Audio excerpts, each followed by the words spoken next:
যাকে দোকানদার বলে ডাকতাম সেই হলো মাফিয়া কি, আর আমি মাফিয়ার সামনে মাফিয়া কুইন বলে ডাকতাম।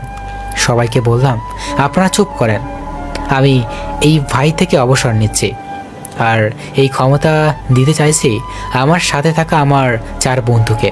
আপনাদের সমস্যা হলে আমার এই 4 বন্ধুকে বলবে, এরা না পারলে আমাকে বলবে, আমি সব ঠিক করে দিব, সব কিছু পরে এসে পড়তেছি।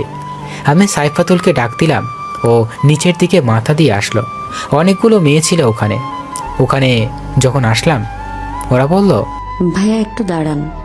আমি দাঁড়ানোর আর মেয়েগুলো সেলফি তুললো। একটা মেয়ে বলল, আমি তো পুরাই ক্রাশ খাইছি। আমি সাইফাতুলের দিকে তাকিয়ে বলল, না আমার মতো খুনিকে প্রেম করবে?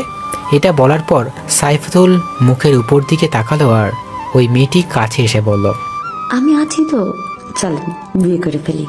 এটা বলে আমার একেবারে শরীরের সাথে শরীর লাগিয়ে পিক তুলতে যাবে, তখনই সাইফাতুল মেয়েটিকে জোরে ধাক্কা মারে আর বলে, গার্লফ্রেন্ড নাই কিন্তু বউ আছে, ফালতু মেয়ে। মেয়েটি পড়ে গেছে আর সবাই দেখছে। মেয়েটি বলল, ভাইয়া আগে বললে পারতেন যে বউ আছে। আমি মিষ্টি একটা হাসি দিয়ে চলে আসলাম।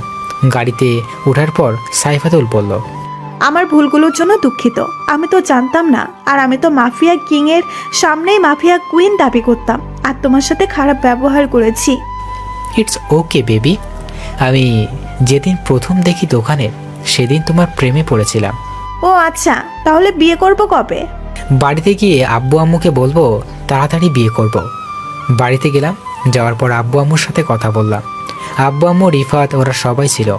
আমাদের বিয়ের দিন ঠিক করা হলো। রাতের বেলা সাইফাতুল বলল, চলো রাতে ঘুরতে যাব তোমার সাথে। ঠিক আছে।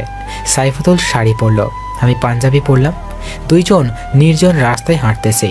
তখন একটা ছেলে এসে বলতেছে, কে রে তুই এই রাতের বেলা ঘুরতেছিস আমার এলাকায়, তাও আবার জানিস মেয়ে নিয়ে ঘোরা নিষিদ্ধ।